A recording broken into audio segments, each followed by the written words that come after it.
Ice Picks brought to you by Samuel Institute for Pain Management.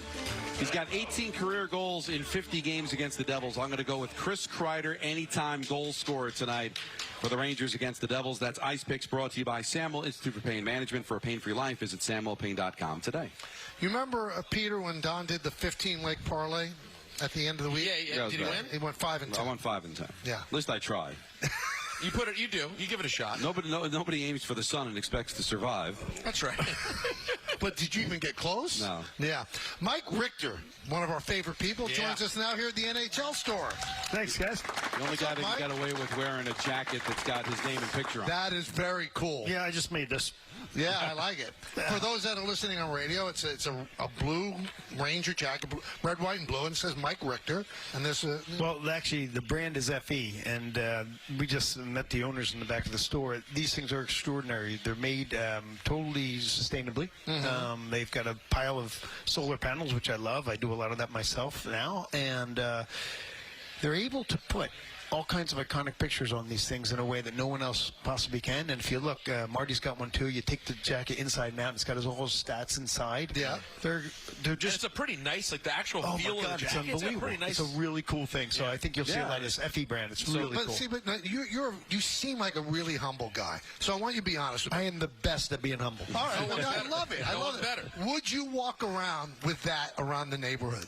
No, but I got 3 boys that play hockey, and I will be all over them with this. Like, where's yours? That. Yeah. No, you know, it's. I think we're all, I started out as a player in Philadelphia, and we're all hockey fans. Back then, you get little cards or patches at the Acme, and it was really cool. They just didn't have what they have now. I mean, you're in Boston, Wayne Gretzky's head on the back of a jacket. It's amazing with all the stats and whatnot. And so they can make these small batches, and they'll keep coming up with them. But I just, you look at behind, unfortunately, your guys on the radio can't. But Marty's got the jacket. It's got all his stats in there. It's got great pictures of them. It's just kind of amazing stuff. There's amazing. Yeah, Messier. They got the Islanders pop in, as you said, the Devils. But we're all fans. We started out with this stuff. And it's cool to be supportive, No, I was talking to John Delapina, who used to be cover the Rangers for the Daily News, now works over for the league, and we're just talking about the 4 nations coming up in February, and we were just reminiscing about '96 and America upsetting Canada.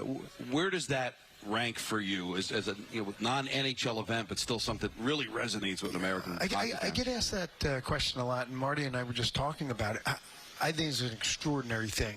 '96 was in the beginning of the season, if you will. It was somewhere in August, so your whole summer is like you're focused on that. That's what you have to do. This one's in the middle of the season. It's very difficult for guys to kind of sever that tie with their own players. You might be playing against the guy you're sitting next to in the locker room because he's from a different country. But a couple things are going on. Number one, it's the best of best. Like, if you're a fan or you're a player, it's full stop right there. You want to be part of it. And so also, there's a lot of pride in the line. This isn't an all-star game. It's an all-star lineup. But, look, Finland wants to win. Sweden wants to win. U.S. wants to win. In hockey right now, such an international sport, there are 5 or 6 teams that legitimately can go into a tournament like this, like the Olympics, and say, we have a chance to win the gold medal.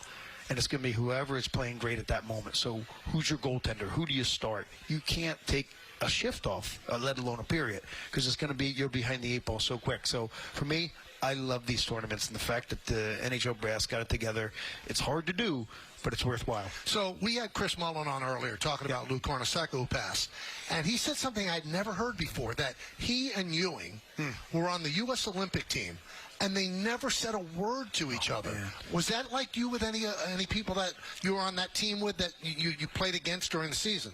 No, I mean, just no. It's unbelievable, right? You have to. I mean, it's a really important.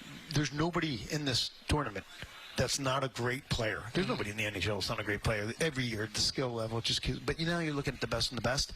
But you have to think about, do you have those glue guys that somehow get this disparate group of people that were just playing against each other to gel together so much that they'll go through a wall to win a game? And you're going to have to do that if you're going to win. And that's one thing that we had in 1996. Kachuk and Billy Guerin were the 2 guys that just made everybody laugh. They were young, they were tough, they were skilled, and it was kind of a different brand of U.S. hockey. And, man, they took no crap from anybody. And in the 4 walls of our locker room, within the first practice, we were having so much fun. It was like, boom, you just gelled like that, and suddenly you had a team. It wasn't just a collection of all-stars. What about now? You said you were just talking to Marty. I mean, you guys were rivals. Yeah. So is that all? Does it put aside, or did you even get along when you played? I still don't talk to Marty, no. No, Marty's great. Honestly, he's one of those goalies that was so easygoing. You'd always meet each other at the red line, you know. He's like, hey, how's it going? Like, it's like a Sunday afternoon. You're in the third game of the, conference finals, and he could just chat you up and laugh and have a great time. So I've known him just to play against him, but also just almost personally. Hockey's a small world, but goaltending union is very small, and Marty's one of the best. He's just really easygoing, and I've always just enjoyed being around him, play golf or whatever it is. But, over time, you get to see those guys that you hated, and they're great guys. Like Kenny Danigo, Niedermeyer. My son played with him out west in the last couple of years, and you just go, well, no wonder these guys won. They're great guys, they're character guys, and they're skilled. You just said something in passing, though, about this version of the league, all the players are great players, and you can see it up and down, right? Absolutely. And the NBA has, of course, become like that as well. But if you go back to, like, when you were a rookie, at that time, were there still any players left in this league?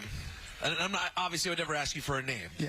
But who, they made it to the league, and they were guys who could scrap, but literally wouldn't even have a chance of making this league from a skill set standpoint? I think the skill level's gone up. And, yeah, for sure. And, one way of looking at it is like when Wayne Gretzky came into the league, think of 700 guys in the league. He'd be number one. Who was the last guy? The fourth line used to be tough guys that couldn't get around too much, but you won't want to get in their way. They'll beat you up. Nobody can't play right now. Nobody can't score. Everybody was a 50-goal scorer at some point. And I just think the skill level right now, my kids are in college. I watch that game. It is phenomenal. AHL's phenomenal. So you just have this compression of skill up at the top levels, and then you take the cream of the crop from that at these four-nation tournaments, and you really have something. What do you think of this Ranger team?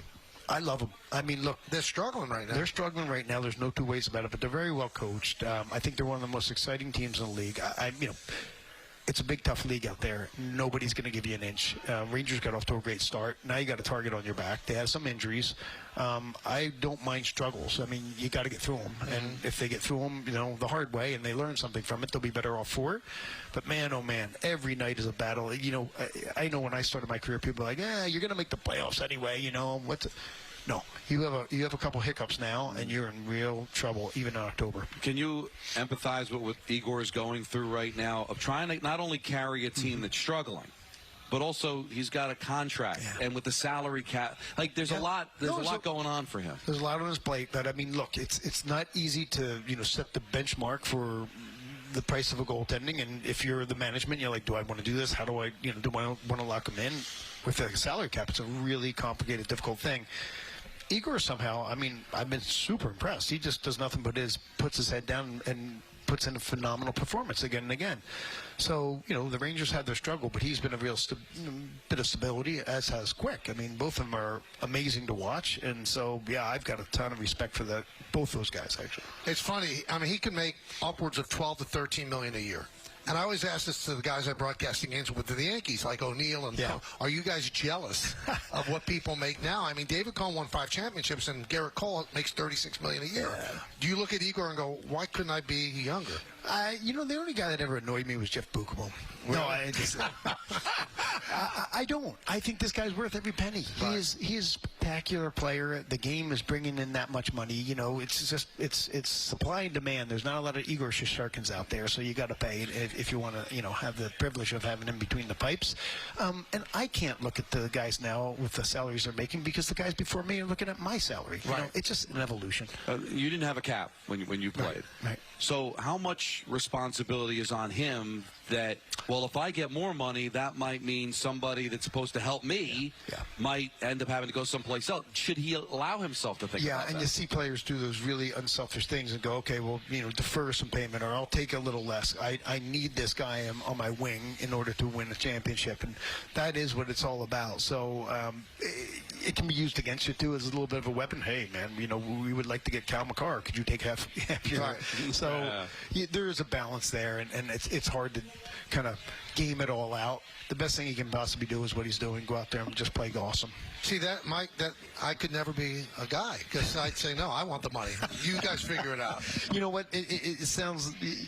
being not self-effacing. But, That's very real. you didn't have to try for that one. That's just natural. You are natural. Oh, yeah, right.